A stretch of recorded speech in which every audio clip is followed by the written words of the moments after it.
A single can sat on a wooden conference table in Atlanta, Georgia, on the morning of April 23, 1985. The can was red, as always, but the name on it was unfamiliar to everyone in the room. The executives who had gathered there had already seen the data. They had approved the plan. They had watched the focus groups. And yet when the room fell silent and the marketing director held up that can, a quiet wave of something no spreadsheet had predicted passed through the room. It was not excitement. It was the cold, creeping feel of a theory about to meet reality, and reality was about to cost them almost $500 million. The can was called New Coke, and it is, by Coca-Cola's own admission, the most memorable marketing blunder ever. But here's the detail that gets lost in the retelling. The company did not stumble into this failure. They predicted it. They designed for it. They spent millions of dollars in market research to confirm that New Coke was what the consumer wanted.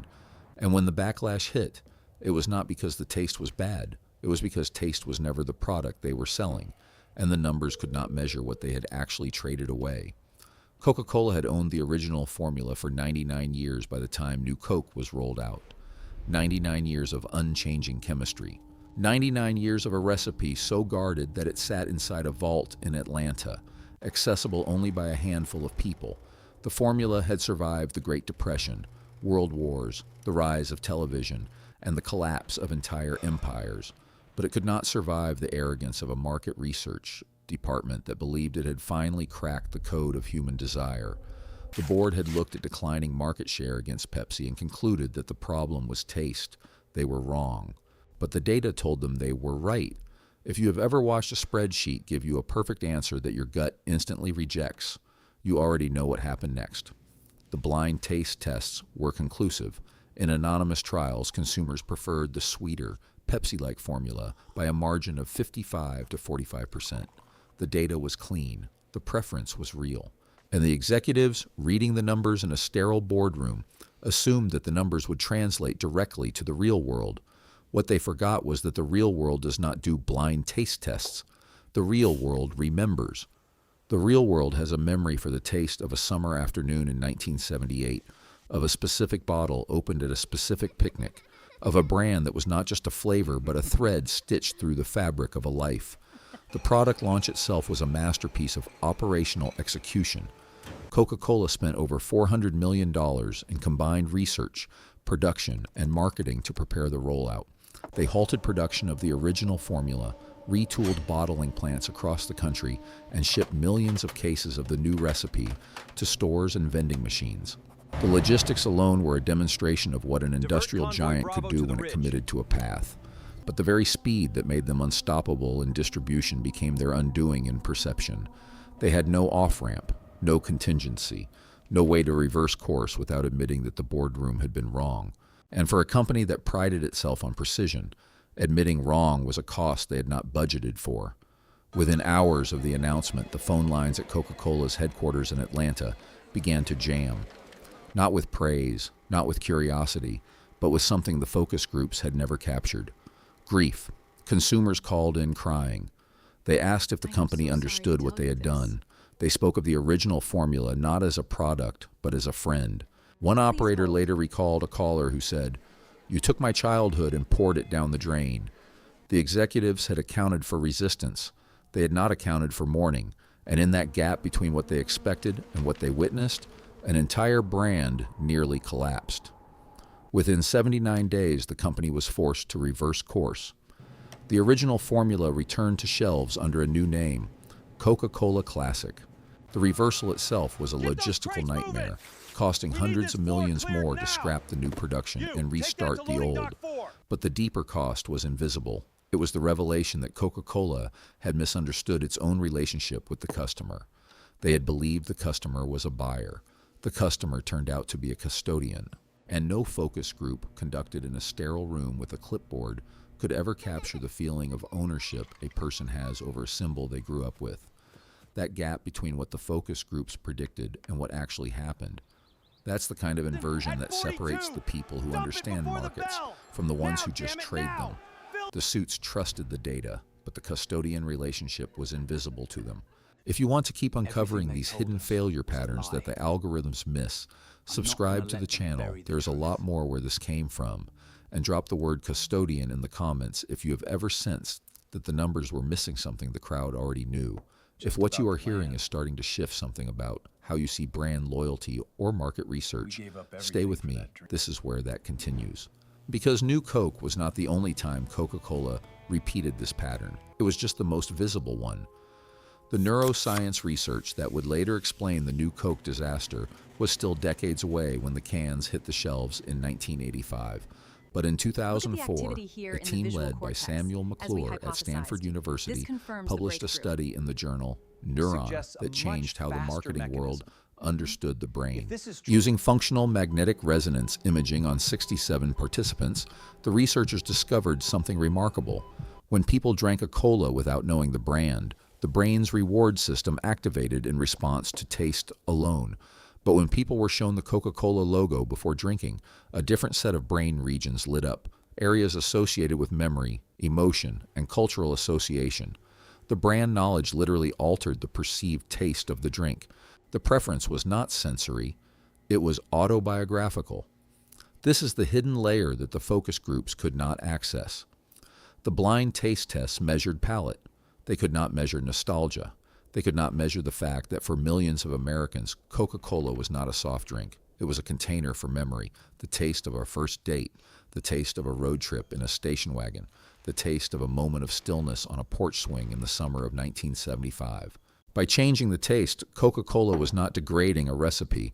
They were erasing a memory, and the backlash was not consumer resistance. It was grief dressed as anger. The second blunder came with a product that barely anyone remembers today. In the early 1990s, Coca-Cola introduced Tab Clear, a transparent cola designed to compete with Pepsi Crystal. The logic was simple. If clear is perceived as purer, then a clear cola must feel modern, healthy, and forward-looking. But the execution revealed a gap between intention and interpretation that the company had not anticipated. Tab Clear was seen by consumers not as innovative but as a cheap gimmick. The packaging, which looked almost identical to a competing clear soda from Pepsi, only added confusion. The campaign collapsed within months and the product was discontinued with little fanfare. But the pattern was already repeating. A rational analysis of consumer preference, a confident rollout, and then a silent recoil from a public that had not been consulted on the emotional layer. By the time of Tab Clear, a small group of behavioral economists had begun to observe that consumer choices are rarely rational in the way that marketing departments assume.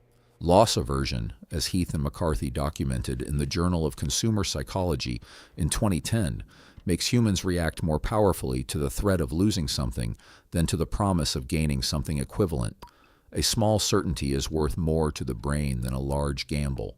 Coca-Cola's products were not simply commodities, they were possessions. And every time the company tampered with a formula or eliminated a familiar packaging, they were not offering an improvement. They were asking the consumer to endure a loss. And the consumer, predictably, said no. The third blunder went international. In 2004, Coca-Cola launched Dasani, bottled water, in the United Kingdom. The launch was backed by millions of dollars in advertising that positioned Dasani as pure, clean, and sourced from a pristine spring. The problem was that Dasani was not spring water. It was treated tap water drawn from the local supply in Sidcup, Kent. When the press discovered the source, the campaign collapsed into farce. The product was not just ordinary, it was seen as a deception. Within weeks, Dasani UK was pulled from shelves. The losses ran into the tens of millions, and the underlying error was the same one that had driven New Coke. The company had constructed a narrative that the facts did not support.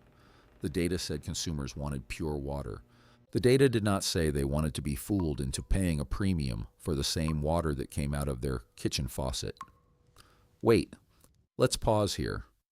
Because we are missing the real cause of the pattern, it is easy to laugh at a giant stumbling, and it is satisfying to catalog the blunders. But the question that matters is not what went wrong. The question is why the same organization, with the same resources, repeated the same mistake across 3 continents and 2 decades. The answer is not in the marketing department. It is in the structure of institutional decision-making itself. When a company reaches a certain size, the people making the decisions are no longer the people closest to the customer. They are the people closest to the data. And data, as the McClure study showed, can tell you what people prefer in a vacuum. It cannot tell you what they love when the context is turned on. This is the pattern that keeps showing up when institutions talk themselves into a story the data supports, but reality does not. And it is the same pattern playing out in markets right now. If you see the difference between the data and the context, you are already ahead of the algorithms that never left the spreadsheet. Subscribe to stay ahead of that curve, because the next blunder is always just one earnings call away. Drop the word destiny in the comments if you have seen this exact mistake happen in a trade or a product you followed. The fourth blunder offers the clearest evidence of the pattern. In 2006, Coca-Cola launched a product called Coca-Cola Black, a coffee-flavored cola aimed at adult consumers who wanted a sophisticated, low-sugar alternative. The market research said the opportunity existed. The consumer panel showed curiosity. The product planning was flawless. And yet within 2 years, Black was discontinued. The public had not rejected the concept. They had rejected the price, the positioning, and the timing. The coffee aura did not fit the identity of the brand. People wanted cola from Coca-Cola. They wanted coffee from Starbucks. The company had tried to stretch its identity into a space where its name did not belong, and the marketplace responded with indifference. It was not a failure of taste. It was a failure of category logic. And once again, the data had missed the boundary that the consumer felt instinctively. By 2015, the pattern was so consistent that academic researchers had begun to publish formal studies on the psychology of brand attachment. Kwan et al., in the Journal of Consumer Research in 2020, showed that emotional attachment to a product increases resistance to change. The more a consumer feels that a brand is part of their identity, the more hostile they become to any modification. Coca-Cola had built one of the most emotionally attached consumer bases in history, and then repeatedly they treated that attachment as if it were a negotiable feature rather than an unspoken contract. The brand was not a business asset. It was a relationship, and the company kept trying to break up with its own customers. Some marketers hear these stories and treat them as museum pieces about a bygone era. But you are not that person. Tell me in the comments, what brand blunder did you see coming before the official announcement? What was the moment you knew a campaign was doomed, even though all the data said it would work? That instinct, the one that the spreadsheets cannot capture, is the same instinct that Coca-Cola spent millions trying to suppress. The irony is that the most effective marketing Coca-Cola ever did came from the blunder itself.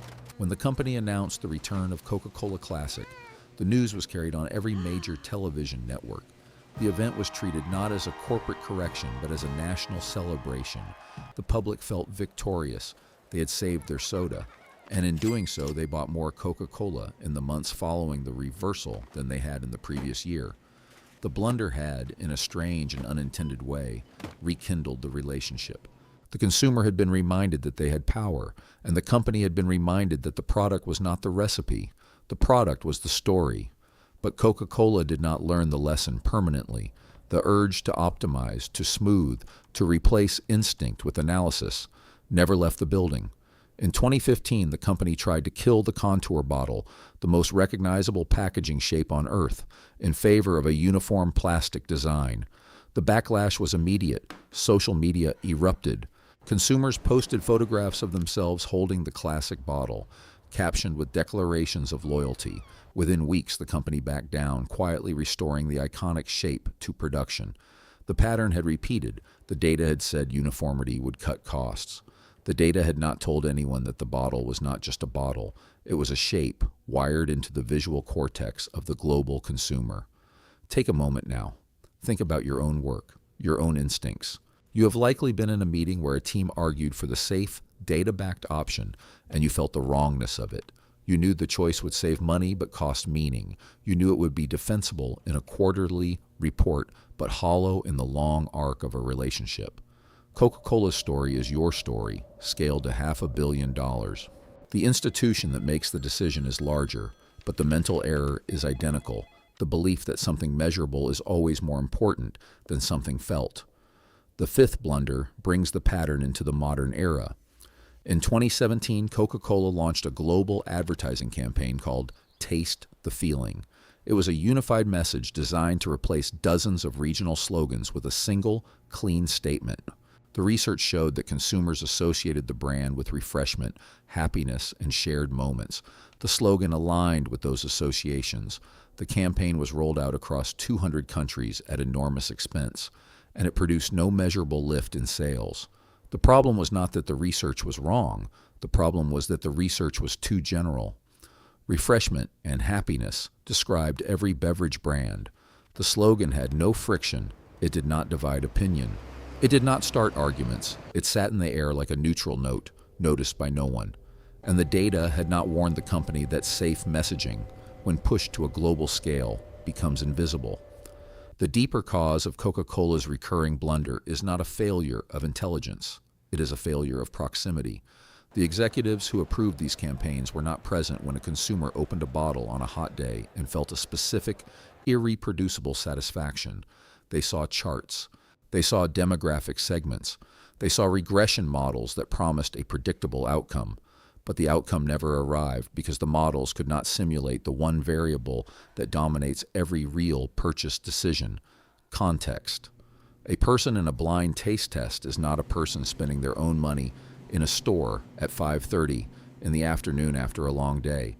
The context is the product, and the spreadsheet cannot represent the context. Write this in the comments. The one thing Coca-Cola never accounted for in their models. Write the word as loud as you want. That gap, that blind spot, is the same gap that every large organization develops when it begins to trust its own internal numbers more than the external reality. It is the cost of scale, and it is an edge that smaller, more connected competitors can exploit every time. The pattern is not limited to beverage companies. In 2011, Netflix announced Quickster, a separate service for DVD rentals, and was met with a customer revolt that erased 800,000 subscribers in a quarter. In 1992, Pepsi launched Crystal Pepsi, a clear cola that the public did not ask for and quickly ignored. In 1985, New Coke was not an anomaly. It was a template. Every time a brand with emotional ownership tries to rationalize its relationship with the customer pushes back. And every time the institution is surprised, because the institution measures transactions, the customer measures meaning. The question Coca-Cola could never answer was not, how do we sell more soda? It was, who owns the meaning of this brand? The executives assumed they did. They had the vault. They had the trademark. They had the board approval. But the Neuron study published in 2004 proved that ownership was not legal. It was neural. The brand lived in the memory centers of the consumer's brain, and the company could not access that space without permission. Every time Coca-Cola changed the formula without asking, they were breaking into a house that was not theirs, and the house fought back. The most honest description of the new Coke disaster came from the company itself. In their own written history of the event, Coca-Cola admitted that the backlash caused consumer angst the likes of which no business has ever seen. It is a rare moment of institutional self-awareness, but it also reveals the blindness. The word is angst, not disappointment, not preference shift. Angst. The company was describing a psychological state that market research cannot measure, cannot simulate, and cannot predict, and yet they had spent millions pretending it did not exist. The word angst is the confession that a $44 billion company does not understand its own customer. Every time you see a campaign that feels safe to the point of invisibility, you are watching a team measure transactions while ignoring meaning. Subscribe to keep seeing those blind spots before the market does, because understanding what institutions miss is the only edge that does not decay. Drop the word angst in the comments if you have ever felt that gap between what a brand sells and what you actually own. Now answer this. What campaign have you seen that was too safe to succeed? What piece of messaging felt so cleaned by focus groups that it left no trace on your memory? Drop your answer below. That is where the real edge lives, because if you can name the safe campaign, you are already aware of the problem that Coca-Cola never solved. You are already ahead of the instinct that drove billions of dollars in misallocated trust. The closing image that best captures this entire story was not captured by a camera. It was described by a warehouse worker in Atlanta years after the new Coke production had stopped. In a corner of the main facility, deep in the dark behind pallets of the original formula, sat a single shrink-wrapped stack of new Coke cans. The label was faded. The cans were still full. Nobody had ordered their destruction. They had simply been forgotten. And for years, that stack sat in the silence, a monument to the gap between what the data predicted and what the world actually needed. The cans had been designed with perfect precision. They had been produced with flawless execution, and they had never belonged to anyone. This is just the surface of what institutional blind spots reveal. The next video takes the same lens and applies it to a competitor you have never heard of. You will see the small edge that defeated a giant, and you will recognize it as your own. The cans had been designed with perfect precision. They had been produced with flawless execution, and they had never belonged to anyone. That single image holds the entire lesson within it. When a product is made without listening to the people it is meant for, it becomes a monument to silence. It sits in the dark, waiting for a world that never came. And yet the story does not end with failure. It ends with a quieter truth. Coca-Cola survived. The brand did not collapse. The company learned slowly that the control they thought they had was an illusion. They could not dictate what the customer wanted. They could only listen more carefully, and when they listened, when they let the customer hold the meaning and merely serve the vessel, something shifted. The relationship became mutual. The blunders never fully stopped, but they became smaller, less certain, less arrogant. The real cost of Coca-Cola's marketing blunders was not the $400 million or the lost market share. It was the years of trust that could have been spent building something deeper. It was the campaigns that could have surprised and delighted instead of optimized and retreated. Every time the company reached for the data to confirm its own assumptions, it chose safety over connection. And connection, as every underdog has always known, is the one resource that cannot be purchased, coded, or controlled. You are not Coca-Cola. You are not sitting in a boardroom with $1 billion budget and a team of analysts feeding you regression tables. You are the person who notices when a campaign feels hollow. You are the one who feels the wrongness of a strategy that checks every box but leaves no mark.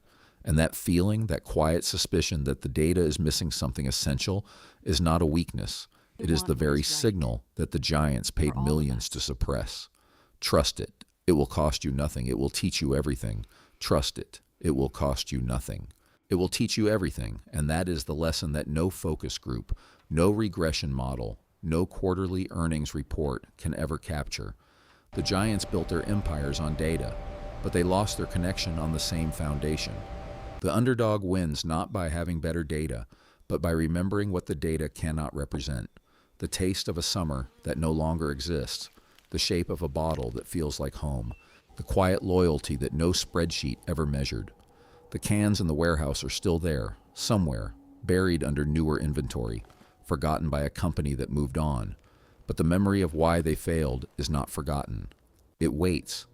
It waits for the next marketer who trusts the numbers more than the human holding the can. It waits for the next executive who believes that faster, cheaper, and cleaner is always better. And it waits for you, watching this, to decide whether you will make the same mistake. The choice is yours. The data will tell you one thing. The silence will tell you another. And only one of them knows your name.